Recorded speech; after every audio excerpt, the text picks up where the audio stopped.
नमस्कार, मैं हूं संजय शर्मा। आप देख रहे हैं 4 PM न्यूज नेटवर्क।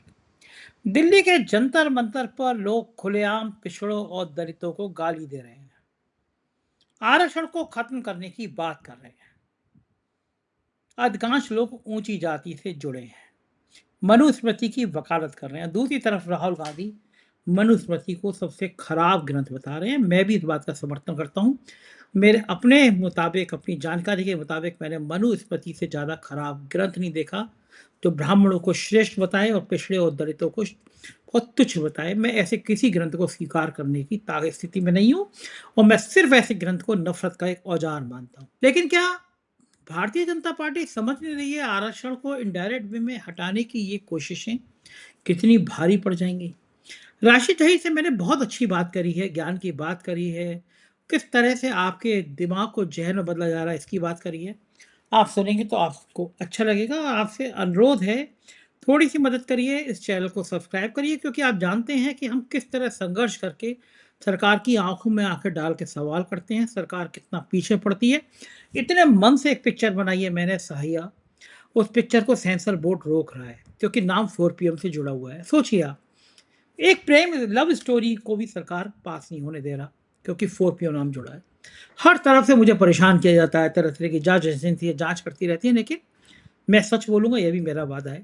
तो इतनी मदद करिए, चैनल को सब्सक्राइब करिए और लोगों को बताइए ये वो चैनल है जो आपकी आवाज़ पूरे दुनिया में फैलाने के लिए अपनी सब कुछ कुर्बान करने को तैयार रहता है।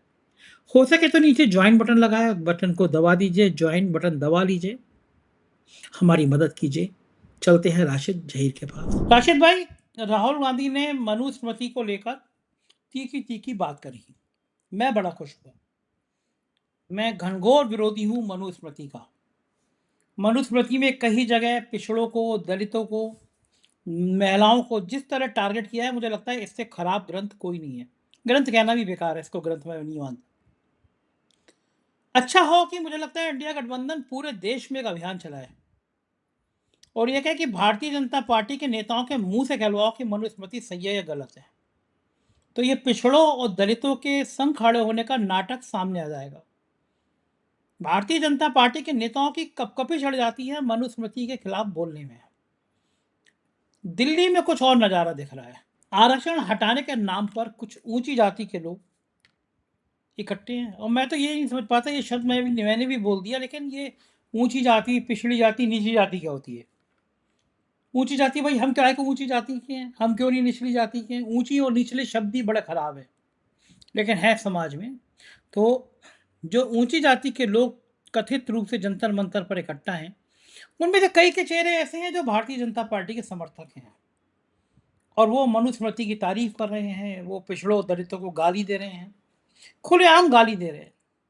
अभी तक गिरफ्तारी नहीं हो रही है उनकी। कोई और आपत्तिजनक बयान देता तब तक गिरफ्तारी हो चुकी होती, लेकिन पिछड़ों और दलितों को खुलेआम गाली देने के बावजूद गिरफ्तारी नहीं हो रही। आपको याद होगा, एक बार बिहार में मोहन भागवत ने आरक्षण को लेकर बयान दे दिया था, फूफड़फाफ हो गया। 2024 के पहले अरुण गोविल ने, अयोध्या के सांसद ने, कई भारतीय जनता पार्टी के नेताओं ने बयान दिया कि हमें 400 सीटें चाहिए, 400 प्लस चाहिए, हमें संविधान बदलना है। और अब जो ये खेल चल रहा है, जिस तरह जंतर मंतर पर आरक्षण हटाने के नाम पर गालियां दी जा रही हैं दलितों पिछड़ों को, भाजपा की मौन सहमति है। तो क्या देश में ये माहौल तैयार किया जा रहा है आरक्षण खत्म करने के लिए? क्या लगता है भाजपा को नुकसान नहीं हो जाएगा? संजय सर, जैसे आपने मनुस्मृति का जिक्र किया, आरएसएस के नजदीक तो यह ग्रंथ ही है, जिस ग्रंथ पर मैं बारहा कह चुका कि यह लिखा हुआ है कि किसी शूद्र के कानों में यदि गीता के शब्द पड़ जाएं तो उसके कानों में सीसा पिघला कर डाल दें। और वर्ण व्यवस्था का बहुत ज्यादा हामी बनती हो यह मनुस्मृति, वाकई का आंदोलन चला देना चाहिए कि भारतीय जनता पार्टी के नेता, अपर समाज के ये नेता और ये समाज के बड़े बड़े समाज सुधारक जो आरएसएस में बैठे हुए हैं, ये लोग क्या राय रखते हैं संविधान के बारे में, वर्ण व्यवस्था के बारे में और मनुस्मृति के बारे में। अगर हकीकतन ये बात जैसे राहुल गांधी ने कहा कि महिलाओं के हाल क्या थे, अब से 1500 बरस पहले जब महिलाओं का कोई स्थान मुसलमानों की जातियों में नहीं था, हालांकि मुसलमान 1500 साल बाद ही आया, उससे पहले वो हजरत इब्राहिम को मानते थे, तो वहां पर मोहम्मद साहब ने बच्चों की और महिलाओं की बात ही उठाई थी कि आपने महिलाओं का काम क्या कर रखा है। जब मुस्लिम घर में बच्ची पैदा होती थी उस जमाने के मुस्लिम में, कुछ लोग ये कह सकते हैं कि इस्लाम के आने के बाद, तो होता यह था कि चरपाई के एक पाए को बच्ची के ऊपर रख दिया जाता था और उसका कत्ल कर दिया जाता था। तो इसकी आवाज उठाई थी मोहम्मद साहब ने। वो मनुस्मृति महिलाओं को क्या कहता है? नारी ताड़न का अधिकारी। आप ताड़ेंगे, ताड़ना आंखों वाला नहीं, ताड़न जो ताड़ना देता है, और उसको एक जमाने तक समाज एक्सेप्ट करता रहेगा। हालांकि मैं आपको बता दूं, ये आरएसएस की शाखाओं में जहर बिखीरा जा रहा है। देश का समाज जाग चुका है। यही वजह है कि मनुस्मृति इनके शाखाओं में हो सकती है, इनके दिमागों में हो सकती है, लेकिन नया जेनजी, नए लोग, नए पढ़े लिखे लोग इस किताब को बहुत पीछे डाल चुके हैं, जिसको ये भारत का संविधान बनाना चाहते हैं। राहुल गांधी वाकई सही जगह वार कर रहे हैं, चूंकि राहुल गांधी ये जान चुके थे कि जेनजी तो उनके खिलाफ हो गया। एक वर्ग संजय सर महिलाओं का भी था, इसमें कोई दो राय नहीं कि बहुत ही स्मार्टली बीजेपी ने और खास करके मोदी जी ने महिलाओं के वर्ग पर, नीतीश कुमार ने कब्जा किया था। वो पॉलिसीज बताकर किया हो या ये बताया हो कि हम तुम्हारे बहुत बड़े हितैषी हैं, 10,000 रुपए देकर किया हो या 2,000 रुपए या 200 रुपए की चप्पल, ये तमाम चीजें देकर के महिलाओं को दिखाया। महिलाएं वाकई 600 रुपए महीना में, 400 रुपए महीना पे अपना गुजारा कर लेती, ऐसा था, ऐसा भी दौर है, ऐसा भी गांवों के अंदर हाल है। लेकिन उन महिलाओं के बारे में जो जहर इनकी किताबों में, इनकी पार्टियों के अंदर है, भाई आप जब कानून पास हो चुका 2023 में, तो कम से कम अपनी पार्टी में तो 33% दे दीजिए, जो मौजूदा स्थिति है। लेकिन आप ऐसा करेंगे नहीं। आपने मजबूरी में आके अभी संगठन के अंदर 3 या 4 महिलाएं जो है लेकर आए हैं। एक महिला तो वो ही है जो अमेठी से आई हुई है। तो बहरहाल कहने का मतलब यह है कि राहुल गांधी ने बड़ी सही जगह पर चोट मारी है, क्योंकि महिलाओं का वोट भी किसी प्रकार से थोड़ा बहुत भाजपा को प्रेफरेंस देता था। तो राहुल गांधी ने जो बात कही बिल्कुल ठीक कही है, एक बात। अब दूसरी बात सर मैं आपको ये बता देता हूँ, ये आरक्षण की जो बात चल रही है, 140 करोड़ लोग देश में कहा जाता कि हैं, और हमारी सरकारी नौकरियों का हाल यह है 2% है, यानी कि 2.5 और 2.25 करोड़। मैंने एक प्रोग्राम बनाया 4 PM पर, हमारे दर्शक देख सकते हैं। मैंने उसमें विश्लेषण किया कि 140 करोड़ लोगों में 2.5%, 2% जो नौकरियां सरकारी हैं, आप उसके आरक्षण पर बड़ा परेशानी है आपको, आपके लिए भी काफी नहीं है वो। आप उसका सर्जन करने की जगह, उन नौकरियों को बढ़ाने की जगह सिर्फ इतना बात करते हैं कि दलित का, ओबीसी का, पिछड़े का और बहुत ज्यादा पिछड़े हुए बंदे का कोई बच्चा एडमिशन लेकर के पढ़ जाएगा, पढ़ करके अपनी नस्लों को सही कर लेगा, या अपने एटमॉस्फेयर को, अपने एनवायरनमेंट को एक बाकायदा जो है लोगों को दिखा सकता है कि भाई आप पढ़ोगे लिखोगे तो कुछ बन जाओगे। आपके आंख में ये किरकिरी बनी हुई है। तो पहली बात तो आप नौकरी बताइए कि आरक्षण के बिहाफ पर कितनी नौकरी मिल जाती है। क्या उस नौकरी की बात तो नहीं कर रहे कि राहुल गांधी अभी 95-94 लोगों का एक बायोडाटा लेकर आए थे जो देश को चलाते हैं, जिनको आप कह सकते हो कि पूरा देश की बागडोर उनके हाथों में है, अधिकारियों की। उसमें कितने दलित निकले थे, कितने मुस्लिम निकले थे? 88 से लेकर 90 के बीच में तो अपर समाज के लोग थे। आपके सीजीआई, आपके जजेस, आपके यूनिवर्सिटी के चांसलर, वो चंद्रशेखर रामन अगर इस बात को कहते हैं कि कितने वीसी आपके पास हैं जो अपर समाज से हैं और कितने जो है दलित समाज से हैं, क्या दलित समाज के बंदे के दिमाग में भेजा नहीं होता है?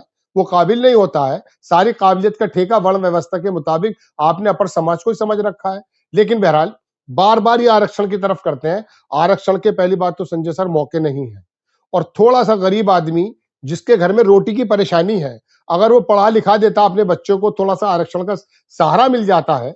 तो एक बात ये बताइए, जब एक परिवार में एक आदमी अपने बच्चों को, गरीब आदमी अपने बच्चों को कुछ एक्स्ट्रा पैसे करके उसकी पढ़ाई में लगा देता है, तो जो दुनिया का पालन पोषण करने वाला है, वो ईश्वर या भारत का पालन पोषण करने की जिम्मेदारी आपको दी है। आप अगर उसमें थोड़ा आरक्षण की सहायता दे देते हैं अपने बच्चों को अभिभावक बन करके, तो ये कौन सा तूफान आ जाता है? ये कौन सी नियत है? आपने एक जगह पकड़ तो रखी है कि मंदिर के सारे पंडित ब्राह्मण ही होंगे। मुसलमानों में तो कोई भी तेरी नमाज पढ़ा देगा, कोई भी जाकर के अब्बासी नमाज पढ़ा देगा, कोई भी बिरादरी का जाकर पढ़ा देगा, सैयद पीछे खड़ा होगा। वहां सैयद जो है मुगल पठान पीछे खड़े होंगे और वो आगे खड़ा होगा। ये बराबरी का जो बात है वो दूसरी जगह है। आपको we should learn from them, हमें भी समझना चाहिए। तो ये एक ऐसी बराबरी का जो मामले के नाम पर ये काम करते हैं, और इनकी जो नीतियां हैं स्कूलों में, यूनिवर्सिटीज में और तमाम संस्थानों में वो बिल्कुल नुमाया नजर आती है। राहुल गांधी ने संजय सर बहुत सही जगह चोट की है। वाकई महिलाओं को भी समझाने की जरूरत है कि तुम्हारा स्थान क्या है। आपका स्थान यह है कि आज तक उस किताब को सिर पे रख के फिरते हैं, अब वंदे मातरम का भी ले आए हैं। आप मुझे मौका देंगे, मैं थोड़ा उसके बारे में बताऊंगा जी। विधानसभा अध्यक्ष राष्ट्रगान बज रहा था और भाई साहब निकल के चल दिए। बड़ी इज्जत है राष्ट्रगान की। संजय राउत ने कहा है कि प्रधानमंत्री बिना टेलीप्रॉम्प्टर के वंदे मातरम गा के दिखा दे, हवा निकल जाएगी। भारतीय जनता पार्टी के नेताओं को आधा वंदे मातरम याद नहीं होगा। विधानसभा अध्यक्ष उत्तर प्रदेश के राष्ट्रगान के बीच से निकल गए। क्यों नहीं मुकदमा दर्ज होना चाहिए, क्यों नहीं कार्रवाई होनी चाहिए? अब वो बयान दे रहे हैं कि कहीं और बज रहा था, सड़क पे बज रहा हो, सड़क रुक जाएगी क्या। कितने बेवकूफ़ी भरे बयान है। वो वीडियो साहब बता रहा है कि राष्ट्रगान बज रहा था, राष्ट्रगान की आवाज़ आ रही थी। भारतीय जनता पार्टी के नेताओं के मन में तिरंगे को लेकर कितना सम्मान रहा है ये सब जानते हैं। आज़ादी के कितने साल बाद तक नागपुर में संघ मुख्यालय पर तिरंगा झंडा नहीं फहरने दिया। तिरंगे के प्रति कितना सम्मान है ये हम सब देखते हैं। संघ की शाखाओं में कितना तिरंगा फहरता है ये हम सब देखते हैं। महात्मा गांधी के प्रति सम्मान है या गोडसे के प्रति सम्मान है ये हम सब देखते हैं। सावरकर और गोडसे की रिश्तेदारी थी या नहीं थी ये सब जानते हैं। 900 चूहे खा के बिल्ली हज को चली, ये कहानी क्या है? विधानसभा अध्यक्ष को राष्ट्रपिता का सम्मान छोड़िए, राष्ट्रगीत का सम्मान भी नहीं है, राष्ट्रगान का सम्मान भी नहीं है, तो कैसी ये पार्टी है? क्यों ऐसा करते हैं ये लोग? संजय सर, काश ये ऐसा होता कि कांग्रेस का कोई विधानसभा स्पीकर किसी कांग्रेस शासित सरकार राज्य में ये काम कर चुका होता, फिर देखते आप देश में क्या हंगामा मचा है। अमित शाह 23 दिन सदन के अंदर चुप रहे और बाहर निकले तो पहली बात क्या बोली कि सोनिया गांधी ने जो है राष्ट्रगान का अपमान कर दिया है। उस महिला ने सिर्फ इतना किया कि खड़के साहब जो बुजुर्ग हैं, लहीम शहीम भी हैं, थोड़े लंबे चौड़े भी हैं, और जब वंदे मातरम बजाया जा रहा था वहां पर तो उनको थोड़ी असहजता महसूस हो रही थी। सिर्फ इशारे से इतना कहा था कि कुर्सी दे दी जाए।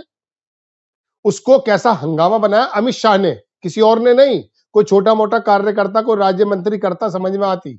अमित शाह जिनकी हिम्मत नहीं हुई थी सदन में 23 दिन बोलने की, जो वहां पर भागे भागे फिर रहे थे, कह रहे थे मैं बड़ा हाथ हूं, ये कौन से शब्दों का इस्तेमाल हो रहा है।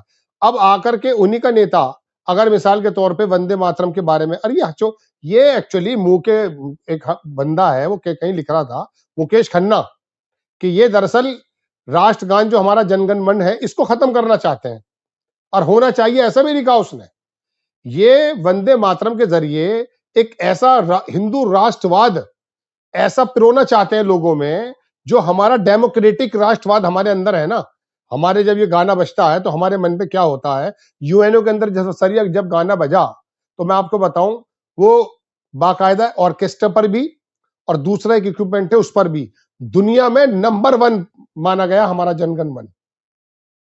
इस तरह की कंपोजिंग उसकी थी।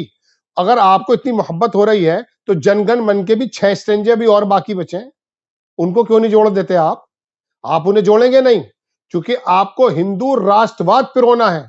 अगर वंदे मातरम को, जैसे अभी कहा उसने, रावत जी ने कहा, उन्होंने जो शिवसेना के हैं, उन्होंने कहा कि बिना टेलीप्रॉम्प्टर के पढ़कर सुना दो आप।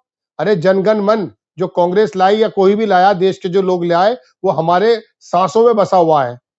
सोता सोता बच्चा भी खड़ा हो जाता है। ये वाली प्रेरणा भरी है ऑटोमेटिकली। और आप क्या करना चाहते हैं, आप उस स्टेंजो को डालना चाहते हैं, अपना हिंदू राष्ट्रवाद इस वंदे मातरम के जरिए पिरोना चाहते हैं, कि जिसके अंदर वो 4 स्टेंजे के अंदर बाकायदा गांधी और बाकायदा दूसरे संविधान के निर्माता इकट्ठे होकर बैठ करके, जिनका मशवरा यह था कि वाकई कुछ लोगों की आहत होती है।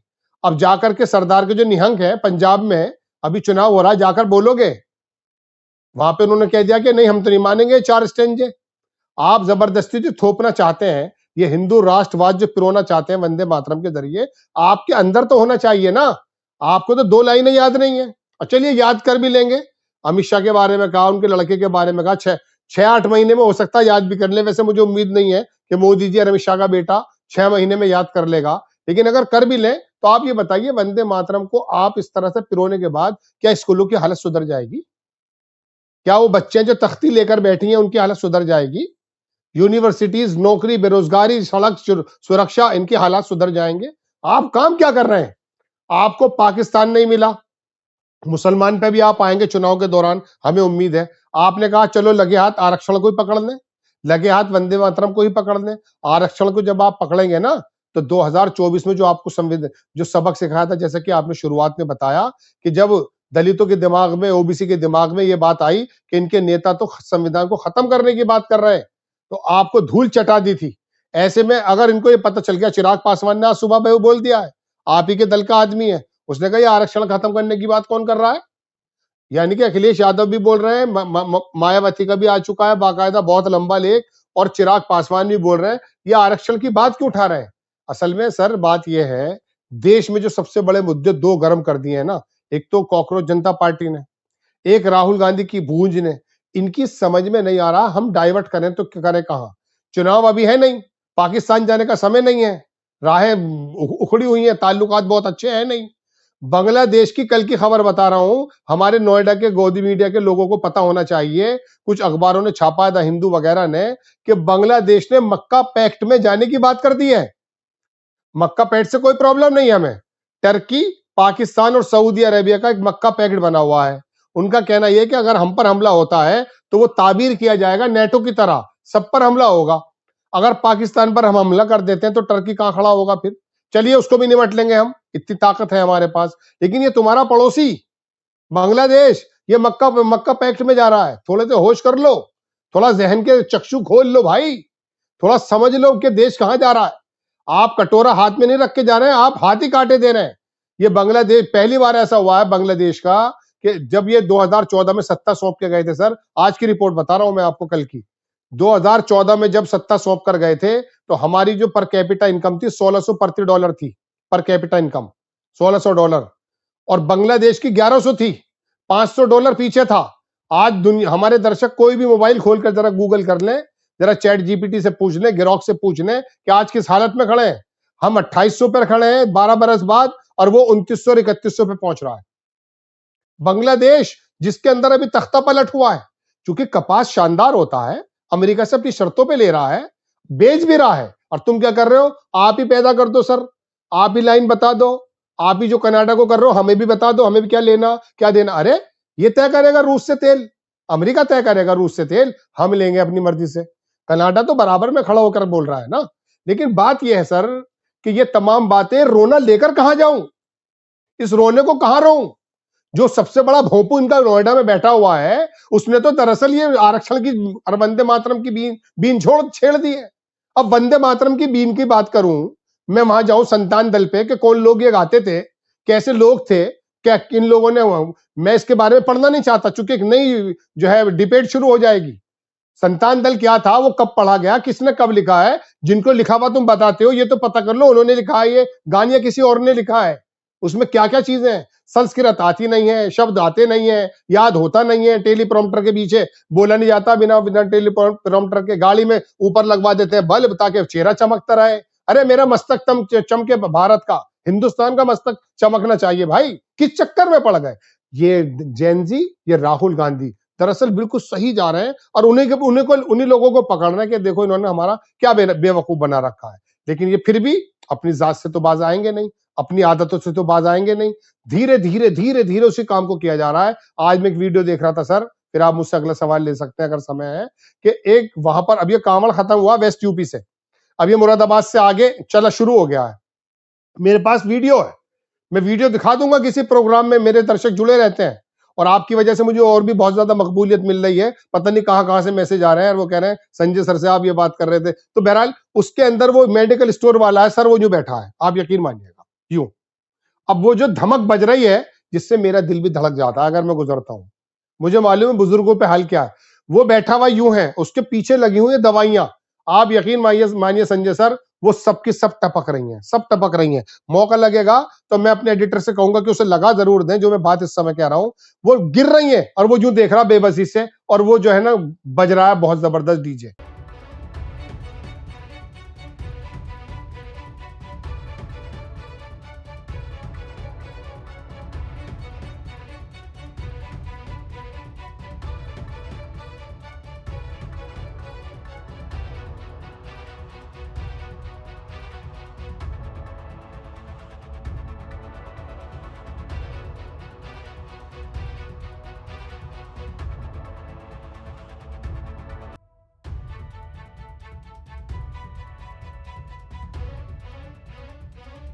कुछ कह नहीं सकता। कह देगा तो मुसलमान बता देंगे उसे, है वो अग्रवाल, है वो पंडित। राहुल गांधी परेशान बेचारा, अखिलेश यादव परेशान कि मेरे पिताजी को इन्होंने मौलाना मुलायम बना दिया था, मुझे ना मौलाना बना दे। मौलाना बना दो और पार्टी को खत्म कर दो। हर एक आदमी वो टोपी पहनते हुए डर रहा है। मोदी जी कौन सी टोपी नहीं पहन रहे? आदिवासियों में गए, इतनी बड़ी टोपी पहन ली, चेहरा इतना सा लग रहा था। अफ्रीका में गए, ढोल बजाने लगे, 2 सींग लगा लिए। अरे मौलाना की टोपी भी पहन लेते भाई। 140 करोड़ जनता का जब आप कहते हो तो मौलाना की टोपी भी पहन लो, कोई दिक्कत की बात थोड़ी है। अरे यही तो हिंदू मुस्लिम थे सारे के सारे। हमारे यहाँ मोहसिना किदवई आज जीता करती थी उत्तर प्रदेश के मेरठ की बात मैं आपसे करूं, किसी ने जाना ही नहीं कि मोहसिना किदवई मुस्लिम है या हिंदू। यहां पर जो है जनरल शाहनवाज जो आजादी लड़ते थे, 3-4 बार जीते, किसी ने जाना ही नहीं। ये कौन हो गए कि पहचानने लगे कि ये। अब तो न्यूज भी इस बात को सुनने लगे सर, मैं आपको क्या बताऊं, बदकिस्मती इन्होंने वर्गीकरण कर दिया कि सुधीर चौधरी बोल रहा है या संजय शर्मा बोल रहे हैं, पता तो कर लो। इन्होंने तो यहां, और हम देखिए संजय सर आप गवाह हैं, जब जब जिस सरकार ने जो जो काम किया, चाहे वो कांग्रेस की रही हो, चाहे वो सत्ता में कोई सी भी रही हो, हमने आवाज उठाई है। राजस्थान की कांग्रेस की सबसे ज्यादा खबरें मेरे पास बनी हुई हैं जब वो अडानी से जो भी अपना मुआहदा कर रहे थे। तो बात ये हमारा काम है बताना, लेकिन इन्होंने तो क्या काम किया, दर्शक ही बदल दिए, सीन ही बदल दिया। रवीश कुमार ने कहा दर्शक बदल दिए। तो आपने जो दर्शक बदला है ये बहुत बड़ा गलत काम किया है, बहुत बड़ा गलत काम किया है। लेकिन धीरे धीरे आ रही है। जैनजी ये कोई कुरैशी बच्चा नहीं है, ये जैनजी अंसारी नहीं है, ना खान है ना सैफी। ये सारे के सारे शर्मा है, सारे के सारे ठाकुर हैं, सारे के सारे जो है अग्रवाल है सब। तो आपको बता देंगे ये लोग जी। बिल्कुल सही कह रहे हैं। बात चली स्कूलों की, तो संजय सिंह ने बताया कि जौनपुर में 5 स्कूल ही गायब है। सरकारी स्कूल हैं लेकिन गायब हैं, नाम ही नहीं है, मतलब कागजों पे स्कूल चल रहे हैं। एक पत्रकार है, उन्होंने 4 स्कूलों की दुर्दशा दिखा दी, तो उस पर एफआईआर हो गई। योगी जी कह रहे हैं ये जो फोटो दिखा रहे हो ये सब पूरी पहले वाली सरकार के स्मारक हैं। भैया इतने साल से आपकी सरकार है, उनके स्मारक हैं, तो आपको टूटे हुए स्कूल ठीक नहीं करा मिले? 50 लोगों को ब्लड प्रूफ जैकेट तो आ गई, उसमें गुंडे भी हैं, उसमें अपराधी भी हैं, उसमें हिंदू मुसलमान के नफरती चिंटू भी हैं। उनके लिए ब्लड प्रूफ जैकेट के लिए लाखों रुपए आ गए, स्कूलों के लिए पैसा नहीं है। उत्तर प्रदेश के मंत्रियों के घर की सज्जा में करोड़ों रुपए खर्च हो गए, मुख्यमंत्री और गवर्नर की घर की सज्जा में लाखों करोड़ों रुपए खर्च हो गए, लेकिन स्कूलों के लिए पैसा नहीं है। पत्रकार ने दिखाया तो उस पर एफआईआर। लेकिन बड़ा बढ़िया है, जनता जागरूक हो गई। जनता देश भर में गांव गांव में स्कूल जा जाके दिखा रही है, और आम आदमी पार्टी के संजय सिंह ने बड़ा बढ़िया बयान किया। वो स्कूल की ही अब पोल खोल रहे हैं। स्कूल ही किसी समाज की नींव का पत्थर होता है। स्कूल अगर अच्छा होगा तो बेहतर होगा। हमने सब दर्शकों को मैं बताना भी चाहता हूं कि हम लोगों ने उत्तर प्रदेश की हर विधानसभा की तस्वीर दिखाने का फैसला किया है। सहारनपुर गए थे, सहारनपुर में दिखाया उन्होंने। सबसे ज़्यादा बुरा हाल जो है वो हेल्थ का है, स्कूलों का है। अस्पताल नहीं है, दवाइयाँ नहीं है, डॉक्टर नहीं है, लोग स्ट्रेचर के नाम पर उठा उठा के ले जा रहे हैं मरीज, मोमबत्ती की रोशनी में ऑपरेशन हो रहे हैं, स्कूल टूटे फूटे हैं। कैसी सरकार चल रही है? बस केवल अब्दुल की चूड़ी टाइट हो रही है। कावड़ियों के गुंडागर्दी से पूरा प्रदेश त्राहिमाम कर रहा है, पुलिस वालों को मार रहे हैं, पीट रहे हैं, और मंच पे ऐसी बातें कि हिंदुत्व हो गया, अब्दुल की चूड़ी टाइट हो गई। क्या इससे किसी प्रदेश का विकास हो पाएगा? कभी हुआ है? क्या लगता है राशिद? संजय सर, अगर वाकई वो पुरानी तस्वीरें हैं जैसे कि योगी आदित्यनाथ बता रहे हैं, तो फिर राजस्थान और महाराष्ट्र के अंदर आप मुकदमे क्यों कर रहे हैं? आप कॉकरोच जनता पार्टी के लोगों पे मुकदमे क्यों कर रहे हैं? दूसरी बात आप ये बता दीजिए, आपको ऐसे कानून बनाने क्यों पड़ रहे हैं कि कोई भी बंदा इंस्पेक्शन करने के लिए नहीं जाएगा? बिहार के अंदर लड़ाई झगड़े पैदा हो रहे हैं स्कूल की वीडियो बनाने पर, राजस्थान के अंदर केसेस चल रहे हैं स्कूल की वीडियो बनाने पर। ये काम क्यों कर रहे हैं आप, चूंकि आपने किया नहीं था। मैं देखिए संजय सर, इसके बारे में कांग्रेस को भी कहूंगा कि खाली 12 बरसों का मसला नहीं था, 80 बरस गुजर गए थे, और ऐसा नहीं था कि नहीं हो सकता था। मैं उत्तर प्रदेश के मेरठ में बैठा हूं, मेरे बराबर में 40-45 किलोमीटर दिल्ली है। मेरे पास वो लिस्ट है जो लोग उत्तर प्रदेश को छोड़कर अपने बच्चों की पढ़ाइयों के लिए दिल्ली चले गए।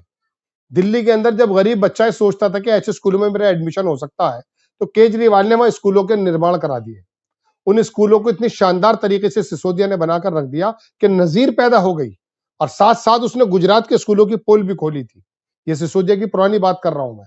तो कहने का मेरा मतलब ये कि संभव था कि स्कूल आप अच्छे बना सकते थे, लेकिन होता क्या था, ये मैं ओरिजिनल बात बता रहा हूं आपको, कि किसी जमाने में इस दुनिया ने यह भी देखा है कि किताबें कोई पढ़ नहीं सकता था।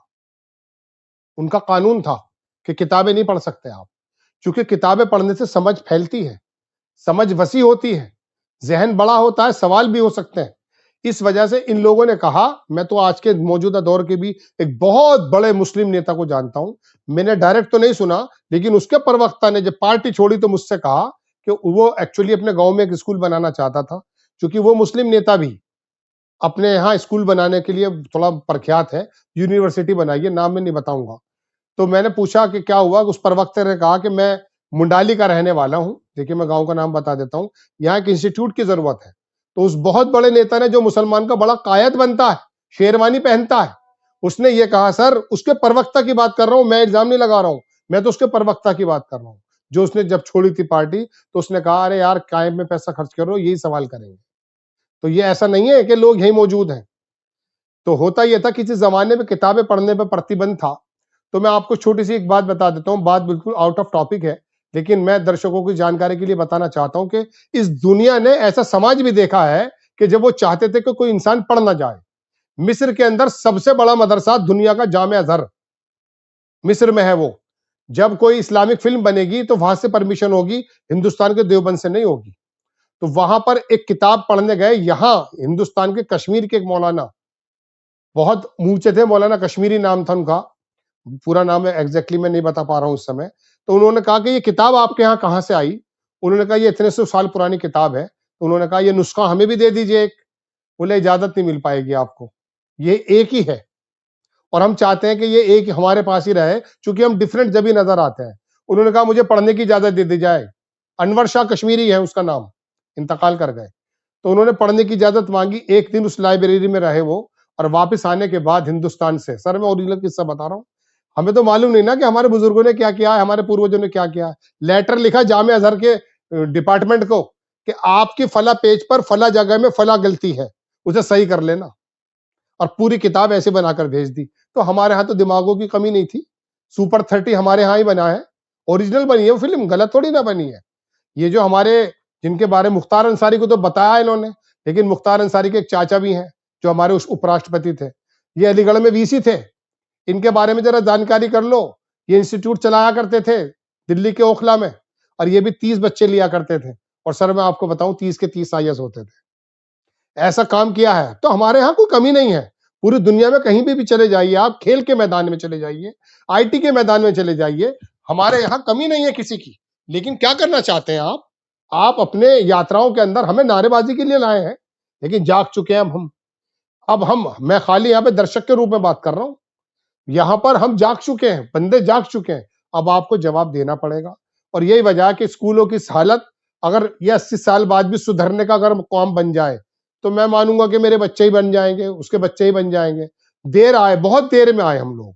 हमारा बजट जहां 6% होना चाहिए था, 1.5 कर रखा है। आप दुनिया का कोई सा भी देश देख लीजिए, आप स्वीडन उठा लो, अर्जेंटीना उठा, कहीं का भी उठा लो, उनका बजट अपने बजट का 5 या 4% शिक्षा पे खर्च करते हैं वो लोग। और आप कहां कर रहे हैं? आप नहीं कर रहे हैं। आप क्या करेंगे? आप ये करेंगे कि यात्राओं पर खर्च करेंगे, हेलीकॉप्टर से फूल फेंकेंगे। फेंक दो भगवान, आप फेंक दो, कोई इनकार नहीं है।